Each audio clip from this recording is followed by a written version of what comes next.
Welcome to my new video. आज मैं ਤੁਹਾਡੇ ਨਾਲ शेयर करूंगी idioms for writing and speaking. I know कि मैं बहुत सारी वोकैबलरी ਤੁਹਾਡੇ ਨਾਲ शेयर की है and thank you so much for your response. And आज मैं ਤੁਹਾਡੇ ਨਾਲ शेयर करूंगी idioms like I will share just top 7 और 6 ईडियम्स ਜਿਹੜੇ ਕਿ मैं पर्सनली यूज़ ਕੀਤੇ ਨੇ इन माई राइटिंग एंड स्पीकिंग। ਤੇ मैं ਤੁਹਾਨੂੰ ਵੀ ਉਹੀ ईडियम्स ਦੱਸੂਗੀ ਜੋ ਤੁਸੀਂ यूज़ कर सकते हो बिकॉज आई नो कि कई प्रॉब्लम्स ਤੁਹਾਨੂੰ ਤੁਸੀਂ ਸੁਣੀਆਂ ਹੋਣਗੀਆਂ कि ये फॉर्मल है जी, ये इनफॉर्मल है जी, जो भी लाइक मैं जस्ट ਉਹੀ ਈਡੀਅਮਸ ਦੱਸੂਗੀ ਜੋ ਤੁਸੀਂ ਡੈਫੀਨੇਟਲੀ ਯੂਜ਼ ਕਰ ਸਕਦੇ ਹੋ in your writing and speaking. I hope you will like my video. Video ਨੂੰ ਐਂਡ ਤੱਕ ਜ਼ਰੂਰ ਦੇਖਿਓ because it will help you a lot if you want to get high score in IELTS speaking and writing.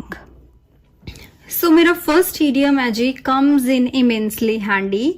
Comes in immensely handy ਇਹਦਾ ਮਤਲਬ ਹੁੰਦਾ ਆ ਜੀ useful ਮਤਲਬ ਕੋਈ ਵੀ ਚੀਜ਼ ਜਦੋਂ ਆਪਣੇ ਲਈ ਲਾਭਦਾਇਕ ਹੁੰਦੀ ਆ। ਆਪਾਂ ਆਈ ਥਿੰਕ ਹਰ ਇੱਕ ਸੈਂਟੈਂਸ ਦੇ ਵਿੱਚ ਹਰ ਇੱਕ ਰਾਈਟਿੰਗ ਟਾਸਕ ਦੇ ਵਿੱਚ ਐਂਡ ਇਨ ਸਪੀਕਿੰਗ ਆਲਸੋ ਇਹ ਵਰਡ ਆਪਾਂ ਮੋਸਟਲੀ ਯੂਜ਼ ਕਰਦੇ ਆ ਹਨਾ। ਐਂਡ ਆਪਣੇ ਕੋਲ ਇੱਕ ਦੋ ਕਿਹਦੇ ਆਈ ਥਿੰਕ ਸਿਨੋਨਿਮਸ ਹੁੰਦੇ ਨੇ that is beneficial, fruitful et cetera. So try ਕਰੋ ਕਿ ਉਹਨਾਂ ਵਰਡਸ ਨੂੰ ਯੂਜ਼ ਨਾ ਕਰੋ ਐਂਡ ਜਾਂ ਫਿਰ ਉਹਨਾਂ ਦਾ ਯੂਜ਼ ਘੱਟ ਕਰ ਦਿਓ ਤੇ ਉਹਦੀ ਜਗ੍ਹਾ ਤੇ ਵਰਡ ਯੂਜ਼ ਈਡੀਅਮ ਯੂਜ਼ ਕਰੋ ਕਮਸ ਇਨ ਇਮੈਂਸਲੀ ਹੈਂਡੀ। ਠੀਕ ਹੈ। ਸੋ फर्स्ट टाइम थोड़ा टफ लगू सो मस्ट कमेंट डाउन बिलो ਇਹਦਾ ਸੈਂਟੈਂਸ ਬਣਾਓ and I will tell you ਕਿ ਉਹ ਸਹੀ ਹੈ ਜਾਂ ਗਲਤ ਹੈ। ਸੋ ਇਹਦੀ ਐਗਜ਼ਾਮਪਲ ਕੀ ਹੈ ਜੀ IELTS with core comes in immensely handy to ameliorate your IELTS score. I will explain it. मैं जो simple sentence बनाऊंगी तो मेरा की बनता IELTS with core is useful to improve your IELTS score. So हुण मैनू एक थोड़ा जा ज़्यादा अच्छा फॉर्म देता, ज़्यादा ब्यूटीफुल सेंटेंस बनाता वो किदा IELTS with core comes in immensely handy। मैं is useful ਨੂੰ ਕੱਟਤਾ, ਮੈਂ helping verb ਵੀ use ਨਹੀਂ ਕਰ ਰਹੀ, helping verb ਨੂੰ ਵੀ ਮੈਂ eliminate ਕਰ ਦੇਣਾ ਹੈ, ਉਹਦੀ ਜਗ੍ਹਾ ਤੇ ਮੈਂ fit ਕਰ ਦੇਣਾ ਆ comes in immensely handy to improve ਦੀ ਜਗ੍ਹਾ ਤੇ ਮੈਂ word use ਕਰ ਲਿਆ ਜੀ ameliorate। ਜੋ ਵੀ ਮੇਰੇ ਵੀਡੀਓਜ਼ ਪੁਰਾਣੀਆਂ ਜਿਨ੍ਹਾਂ ਨੇ ਦੇਖਿਆ ਨੇ they know ameliorate ਦਾ ਮਤਲਬ ਹੁੰਦਾ ਹੈ ਜੀ improve ਕਰਨਾ। ਪਲੀਜ਼ ਇਹਨਾਂ words ਨੂੰ use ਕਰੋ and try to practice these words also to ameliorate your IELTS score। So this is a very beautiful idiom जो personally मैं भी बहुत यूज किया है। So this is comes in immensely handy means useful.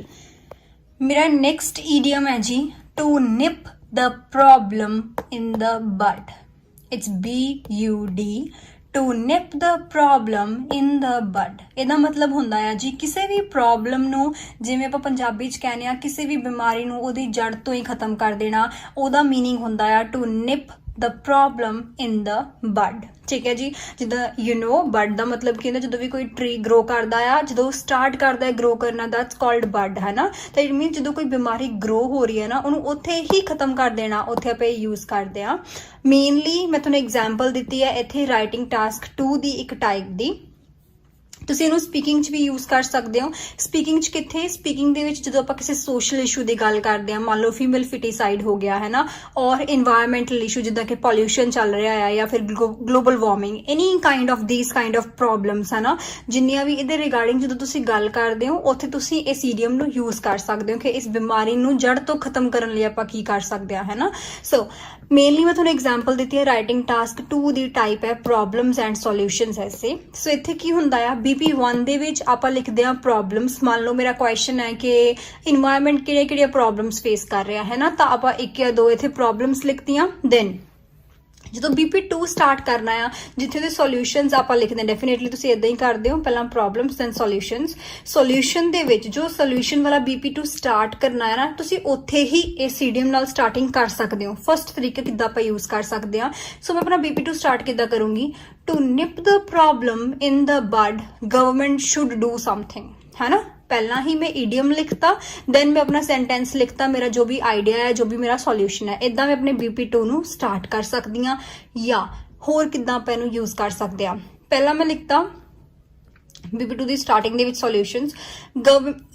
Starting ਦੇ ਵਿੱਚ ਜਾਂ ਫਿਰ ਇਨ ਬਿਟਵੀਨ ਤੁਸੀਂ ਜਿੱਥੇ ਵੀ ਨਾਟ ਇਵਨ ਇਨ ਸਟਾਰਟਿੰਗ ਜਿੱਥੇ ਵੀ ਤੁਸੀਂ ਸੈਂਟੈਂਸ ਲਿਖਣਾ ਚਾਹੁੰਦੇ ਹੋ ਹੈ ਨਾ। ਮੇਰਾ ਸੈਂਟੈਂਸ ਕੀ ਹੈ government should take praiseworthy steps. I think you know praiseworthy steps ਮਤਲਬ good steps to nip the problem in the bud. मतलब ਆਪਾਂ ਇਹਨੂੰ ਸਟਾਰਟਿੰਗ ਤੋਂ ਵੀ ਇਦਾਂ ਯੂਜ਼ ਕਰ ਸਕਦੇ ਹਾਂ, ਆਪਾਂ ਇਹਨੂੰ ਇਨ ਬਿਟਵੀਨ ਸੈਂਟੈਂਸ ਵੀ ਟੂ ਨੂੰ ਐਸ ਕਨੈਕਟਰ ਯੂਜ਼ ਕਰਕੇ ਆਪਾਂ ਇਦਾਂ ਵੀ ਲਿਖ ਸਕਦੇ ਹਾਂ ਹੈ ਨਾ। ਸੋ ਇਹ ਤਰੀਕੇ ਨਾਲ ਵੀ ਯੂਜ਼ ਕਰ ਸਕਦੇ ਹੋ ਐਂਡ ਇਦਾਂ ਵੀ steps to nip the problem in the bud. ਔਰ ਜਦੋਂ BP2 ਨੂੰ ਸਟਾਰਟ ਕਰਨਾ ਹੈ to nip the problem in the bud there are number of solutions ਤੇ ਉਹ ਤੋਂ ਬਾਅਦ ਆਪਣੇ ਸੋਲਿਊਸ਼ਨਸ ਡਿਸਕ੍ਰਾਈਬ ਕਰਨੇ ਸ਼ੁਰੂ ਕਰ ਦੋ ਹੈ ਨਾ ਸੋ ਇਹ ਜਸਟ ਮੈਂ ਤੁਹਾਨੂੰ ਟਾਈਪਸ ਦੱਸੀਆਂ ਨੇ ਕਿ ਕਿੱਦਾਂ ਆਪਾਂ ਯੂਜ਼ ਕਰ ਸਕਦੇ ਆ in writing task 2 also and even in speaking also ਤੁਸੀਂ ਇਸ ਈਡੀਅਮ ਨੂੰ ਬਹੁਤ ਚੰਗੀ ਤਰ੍ਹਾਂ ਯੂਜ਼ ਕਰ ਸਕਦੇ ਹੋ our next idiom is take a heavy toll take a heavy toll ਇਹਦਾ ਮਤਲਬ ਹੁੰਦਾ ਹੈ ਜੀ ਬੈਡ ਇਫੈਕਟ ਮਤਲਬ ਕਿਸੇ ਚੀਜ਼ ਦਾ ਬੁਰਾ ਅਸਰ ਪੈਣਾ ਇਹ ਵੀ ਬਹੁਤ ਕਾਮਨਲੀ ਯੂਜ਼ਡ ਚੀਜ਼ ਹੈ ਜਿਵੇਂ ਕਿ ਮੈਂ ਤੁਹਾਨੂੰ ਲਾਸਟ ਈਡੀਅਮ ਵਿੱਚ ਦੱਸਿਆ ਕਿ ਕੋਈ ਵੀ ਪ੍ਰੋਬਲਮ ਹੈ ਨਾ ਤਾਂ ਉਸ ਚੀਜ਼ ਦਾ ਬੈਡ ਇਫੈਕਟ ਵੀ ਹੁੰਦਾ ਤਾਂ ਉੱਥੇ ਵੀ ਆਪਾਂ ਇਹ ਲਾਈਕ ਉੱਥੇ ਵੀ ਬੈਡ ਇਫੈਕਟ ਵਰਡ ਯੂਜ਼ ਹੁੰਦਾ ਉਹਦੀ ਜਗ੍ਹਾ ਤੁਸੀਂ ਆ ਈਡੀਅਮ ਯੂਜ਼ ਕਰ ਸਕਦੇ ਹੋ ਬੈਡ ਇਫੈਕਟ ਬੁਰਾ ਅਸਰ ਪੈਣਾ ਜਿੱਥੇ ਵੀ ਇਹ ਵਰਡ ਯੂਜ਼ ਕਰਦੇ ਹੋ instead of using this use this idiom that is take a heavy toll in writing and in speaking as well. For example, fast food takes a heavy toll on the health of people. ਇੱਥੇ takes as verb use ਕਰ ਲਿਆ ਜੀ ਮੈਂ fast food takes a heavy toll ਮਤਲਬ ਇਹਦਾ ਬੁਰਾ ਅਸਰ ਪੈ ਰਿਹਾ ਆ on the health of people ਜਿਵੇਂ continuous ਚ ਬਣਾਉਣਾ ਆ fast food is taking a heavy toll on the health of the people ਹੈ ਨਾ ਹੁਣ ਜੇ ਤੁਸੀਂ ਖੁਦ ਲਿਖਣਾ ਆ ਹੈ ਨਾ ਤਾਂ ਕੀ ਲਿਖ ਸਕਦੇ ਹੋ ਹੁਣ ਤੁਸੀਂ ਖੁਦ ਆਪਣੀ ਐਗਜ਼ਾਮਪਲ ਵੀ ਮੈਨੂੰ ਕਮੈਂਟ ਸੈਕਸ਼ਨ 'ਚ ਲਿਖ ਸਕਦੇ ਹੋ ਕਿ ਫਾਸਟ ਫੂਡ ਵਿੱਚ ਗਿਆ ਕਿ ਲੋਕਾਂ ਦੀ ਹੈਲਥ 'ਤੇ ਬੁਰਾ ਅਸਰ ਪਾ ਰਿਹਾ ਤੁਸੀਂ ਆਪਣੀ ਕੋਈ ਵੀ ਗੱਲ ਦੱਸ ਸਕਦੇ ਹੋ ਜਿਵੇਂ ਤੁਸੀਂ ਕਹਿ ਸਕਦੇ ਹੋ ਕਿ ਇੰਟਰਨੈਟ ਜਾਂ ਫਿਰ ਯੂਜ਼ਿੰਗ ਫੋਨ ਜਾਂ ਮੋਬਾਈਲ ਫੋਨਸ ਹੈ ਨਾ ਜਾਂ ਕੋਈ ਵੀ ਚੀਜ਼ ਜੋ ਆਪਣੀ ਹੈਲਥ ਜਾਂ ਫਿਰ ਕਿਸੇ ਵੀ ਚੀਜ਼ 'ਤੇ ਬੁਰਾ ਅਸਰ ਪਾ ਰਹੀ ਹੈ ਨਾ ਉੱਥੇ ਆਪਾਂ ਵਰਡ ਯੂਜ਼ ਕਰ ਸਕਦੇ ਹਾਂ ਟੇਕ ਅ ਹੈਵੀ ਟੋਲ ਹੈ ਨਾ ਸੋ ਮਸਟ ਕਮੈਂਟ ਡਾਊਨ ਬਿਲੋ ਟਰਾਈ ਕਰੋ and keep practising this idiom So my next idiom is leave no stone unturned. Leave no stone unturned. ਇਹਦਾ ਮਤਲਬ ਹੁੰਦਾ ਹੈ ਜੀ to do every possible effort means ਜਦੋਂ ਆਪਾਂ ਹਰ ਇੱਕ ਕੋਸ਼ਿਸ਼ ਕਰਦੇ ਹਾਂ ਆਪਣੀ ਮੰਜ਼ਿਲ ਤੱਕ ਪਹੁੰਚਣ ਦੇ ਲਈ ਉੱਥੇ ਆਪਾਂ ਇਹ idiom use ਕਰਦੇ ਹਾਂ to do every possible effort means ਹਰ ਇੱਕ ਕੋਸ਼ਿਸ਼ ਕੀਤੀ ਆਪਾਂ ਹਰ ਇੱਕ ਚੀਜ਼ try ਕੀਤੀ ਆ ਆਪਣੀ like dream ਨੂੰ achieve ਕਰਨ ਦੇ ਲਈ right so ਮੇਰੀ ਫਰਸਟ ਐਗਜ਼ਾਮਪਲ ਹੈ ਇਹ ਮੈਂ ਫਿਊਚਰ ਦੇ ਵਿੱਚ ਸੈਂਟੈਂਸ ਬਣਾਇਆ ਆ I will leave no stone unturned to clear aisles ਮਤਲਬ ਮੈਂ aisles ਨੂੰ ਕਲੀਅਰ ਕਰਨ ਦੇ ਲਈ ਨਾ ਹਰ ਇੱਕ ਪੋਸੀਬਲ ਚੀਜ਼ ਕਰੂੰਗੀ ਹੈ ਨਾ ਤਾਂ ਮੀਨਸ ਕੀ ਹੋਇਆ ਕਿ I will leave no stone unturned ਮਤਲਬ ਹਰ ਇੱਕ ਪੋਸੀਬਲ ਐਫਰਟ ਕਰਨਾ ਮੈਂ ਹਰ ਇੱਕ ਪੋਸੀਬਲ ਐਫਰਟ ਕਰੂੰਗੀ to clear aisles okay so second sentence ਹੈ ਮੇਰਾ ਪਾਸਟ ਦੇ ਵਿੱਚ ਮੈਂ ਇੱਥੇ ਸੈਕਿੰਡ ਫਾਰਮ ਯੂਜ਼ ਕਰ ਲਈ leave the She left no stone unturned to grow her channel है ना like I just have included myself कि उस person ने कोई भी हर एक possible effort किया अपना channel grow करने के लिए so इसे मैं past which use कर लिया और in continuous also he is leaving no stone unturned to win this contest मतलब actuals मेरा ਹੋਲ ਕਨਸੈਪਟ ਕੀ ਹੈ ਕਿ ਜਦੋਂ ਆਪਾਂ ਹਰ ਇੱਕ ਪੋਸੀਬਲ ਐਫਰਟ ਕਰਦੇ ਆ ਨਾ ਹਰ ਇੱਕ ਕੋਸ਼ਿਸ਼ ਕਰਦੇ ਆ ਕਿਸੇ ਵੀ ਚੀਜ਼ ਦੇ ਲਈ ਉੱਥੇ ਆਪਾਂ ਇਹ ਈਡੀਅਮ ਯੂਜ਼ ਕਰ ਸਕਦੇ ਆ ਆਈ ਥਿੰਕ ਇਹ ਤੁਸੀਂ in your speaking and in your writing also ਤੁਸੀਂ ਕਿਤੇ ਵੀ ਇਹ ਵਾਲਾ ਈਡੀਅਮ ਯੂਜ਼ ਕਰ ਸਕਦੇ ਹੋ ਹੈ ਨਾ so must use this idiom okay ਸੋ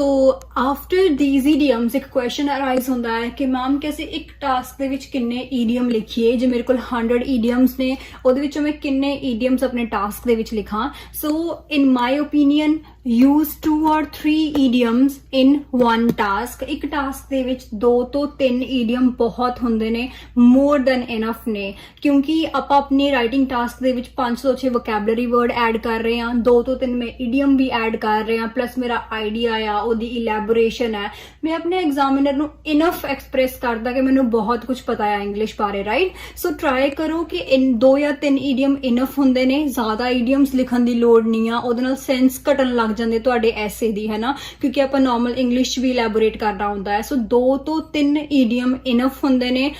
ਇਹਦੇ ਨਾਲ ਹੀ ਤੁਹਾਡਾ ਜੋ ਰਾਈਟਿੰਗ ਐਸੇ ਹੋਏਗਾ ਉਹ ਬਹੁਤ ਜ਼ਿਆਦਾ ਵੈਲਿਊਏਬਲ ਹੋ ਜਾਏਗਾ ਰਾਈਟ ਸੋ ਮੇਰਾ ਸੈਕਿੰਡ ਟਿਪ ਹੈ ਮਸਟ ਪ੍ਰੂਫ ਰੀਡ ਯੋਰ ਰਾਈਟਿੰਗ ਪ੍ਰੂਫ ਰੀਡ ਇਹ ਸਭ ਤੋਂ ਇੰਪੋਰਟੈਂਟ ਥਿੰਗ ਹੈ ਇਨ ਯੋਰ ਰਾਈਟਿੰਗ ਪ੍ਰੂਫ ਰੀਡ ਦਾ ਮਤਲਬ ਹੁੰਦਾ ਆ ਜੇ ਤੁਹਾਡੇ ਕੋਲ 60 ਮਿੰਟਸ ਨੇ ਆਪਣੀ ਰਾਈਟਿੰਗ ਨੂੰ ਅਟੈਂਪਟ ਕਰਨ ਦੇ ਲਈ ਤਾਂ 55 ਮਿੰਟਸ ਦੇ ਵਿੱਚ ਆਪਣੀ ਰਾਈਟਿੰਗ ਐਸੇ ਲਿਖੋਗੇ ਲਾਸਟ 5 ਮਿੰਟਸ ਦੇ ਵਿੱਚ ਦੁਬਾਰਾ ਆਪਣੇ ਐਸੇ ਨੂੰ ਰੀਡ ਕਰੋਗੇ ਟਾਸਕ 1 ਐਂਡ ਟਾਸਕ 2 ਦੋਨਾਂ ਨੂੰ ਕਿਉਂ ਇਹਦੇ ਨਾਲ ਕੀ ਹੋਏਗਾ you will avoid silly errors I think most of you students ਤੁਹਾਨੂੰ ਨਾ ਜਦੋਂ ਤੁਸੀਂ ਡੇਲੀ ਬੇਸਿਸ ਤੇ ਰਾਈਟਿੰਗ ਲਿਖਦੇ ਹੋਵੋਗੇ ਨਾ ਟੀਚਰ ਚੈੱਕ ਕਰਦੇ ਹੋਣਗੇ ਐਟ ਦੈਨ ਲਿਖਦੇ ਹੋਣਗੇ avoid silly errors what is the silly errors है ना silly errors ਹੁੰਦੇ ਨੇ ਤੁਹਾਡੇ spelling errors spellings ਚ problem ਕਰਦੇ ਹੋ grammatical errors ਹੋ ਗਏ ਹੈ ਨਾ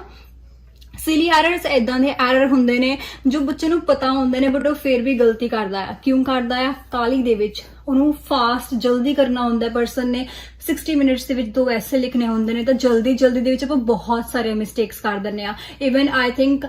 ਤੁਹਾਨੂੰ ਉਹ ਵਰਡਸ ਪਤਾ ਵੀ ਹੁੰਦੇ ਨੇ ਸਪੈਲਿੰਗਸ ਵੀ ਪਤਾ ਹੁੰਦੇ ਨੇ ਬਟ ਸਟਿਲ ਤੁਸੀਂ ਉਹ ਮਿਸਟੇਕਨ ਕਰਦੇ ਹੋ ਹੈ ਨਾ ਤਾਂ ਟਰਾਈ ਕਰਿਆ ਕਰੋ ਆਪਣੇ ਐਸੇ ਨੂੰ ਆਪਣੇ ਟਾਸਕ 1 ਐਂਡ 2 ਨੂੰ 55 ਮਿੰਟਸ ਚ ਕੰਪਲੀਟ ਕਰੋ ਲਾਸਟ 5 ਮਿੰਟਸ ਦੇ ਵਿੱਚ ਦੁਬਾਰਾ ਸਾਰਾ ਐਸੇ ਰੀਡ ਕਰੋ ਉਹਦੇ ਨਾਲ ਕੀ ਹੋਏਗਾ ਤੁਹਾਨੂੰ ਤੁਹਾਡੇ ਸਪੈਲਿੰਗ ਐਰਰ ਪਤਾ ਲੱਗਣਗੇ ਇਵਨ ਬੱਚੇ ਕਿਸੇ ਵੀ ਸਿੰਪਲ ਮੰਨ ਲਓ ਆਪਾਂ ਸਟੂਡੈਂਟ ਵੀ ਲਿਖਣਾ ਨਾ ਉਹਦੇ ਵੀ ਸਪੈਲਿੰਗ ਗਲਤ ਹੋ ਜਾਂਦੇ ਨੇ ਤੇ ਤੁਹਾਡਾ ਡੈਫੀਨੇਟਲੀ ਉਹਦੇ ਨਾਲ ਬੈਂਡ ਸਕੋਰ ਘਟੂਗਾ ਹੈ ਨਾ ਸੋ ਟਰਾਈ ਕਰੋ ਪ੍ਰੂਫ ਰੀਡ ਜ਼ਰੂਰ ਕਰੋ I have lots of questions ਕਿ ma'am how to increase the bands and all ਇਹ ਇੱਕ important tip ਹੈ to increase the band score in IELTS all in writing so ਹਮੇਸ਼ਾ ਆਪਣੇ ਐਸੇ ਨੂੰ ਪ੍ਰੂਫ ਰੀਡ ਕਰੋ ਤੇ ਆਪਣੀਆਂ ਮਿਸਟੇਕਸ ਨੂੰ ਸਹੀ ਕਰੋ ਇਹਦੇ ਨਾਲ ਕੀ ਹੋਏਗਾ ਜਿਹੜੇ ਬੱਚੇ ਨੂੰ ਪ੍ਰੋਬਲਮ ਆਉਂਦੀ ਹੈ ਕਿ ਮੈਮ 5.5 ਰਹਿ ਗਏ ਹਨਾ 6 ਨਹੀਂ ਹੋਏ ਤਾਂ ਉਹਦੀ ਮੇਜਰ ਇਸ਼ੂ ਹੁੰਦਾ ਆ ਉਹਦੇ silly errors yes like being a teacher ਮੈਂ ਬਹੁਤ ਸਾਰੇ ਰਾਈਟਿੰਗ ਐਸੇਸ ਚੈੱਕ ਕੀਤੇ ਨੇ ਬੱਚਿਆਂ ਦੇ ਤਾਂ ਉਹਦੇ ਵਿੱਚ ਮੇਨ ਰੀਜ਼ਨ ਇਹੀ ਹੁੰਦਾ ਹੈ ਸਪੈਲਿੰਗਸ ਤੇ ਅਸੀਂ ਸਰਕਲ ਕਰਦੇ ਆ ਐਂਡ ਦਾ ਐਂਡ ਲਿਖਦੇ ਆ ਕਿ ਸਪੈਲਿੰਗ ਮਿਸਟੇਕਸ ਨੂੰ ਘਟਾਓ ਉਹ ਕਿਵੇਂ ਘਟਣਗੀਆਂ ਜਦੋਂ ਦੁਬਾਰਾ ਇੱਕ ਵਾਰ ਐਸੇ ਨੂੰ ਰੀਡ ਕਰੋਗੇ ਨਾ ਤਾਂ ਡੈਫੀਨੇਟਲੀ ਤੁਹਾਨੂੰ ਥੋੜੇ ਸਪੈਲਿੰਗ ਐਰਰਸ ਪਤਾ ਲੱਗ ਜਾਣਗੇ 5.5 ਵਾਲੇ ਦੇ 6 ਆਬਵੀਅਸਲੀ ਆਪਣੇ ਆਪ ਹੋ ਜਾਣਗੇ ਜੇ ਉਹ ਆਪਣੇ ਐਰਰਸ ਨੂੰ ਏਦਾਂ ਦੇ ਗ੍ਰਾਮੈਟੀਕਲ ਐਰਰਸ ਨੂੰ ਜਾਂ ਟੈਂਸ ਦੇ ਰਿਗਾਰਡਿੰਗ ਕੋਈ ਐਰਰ ਹੋ ਜਾਂਦਾ ਆ ਇਹਨਾਂ ਨੂੰ ਅਵੋਇਡ ਕਰੂਗਾ so must proofread your essay if you really want to get a high score in IELTS writing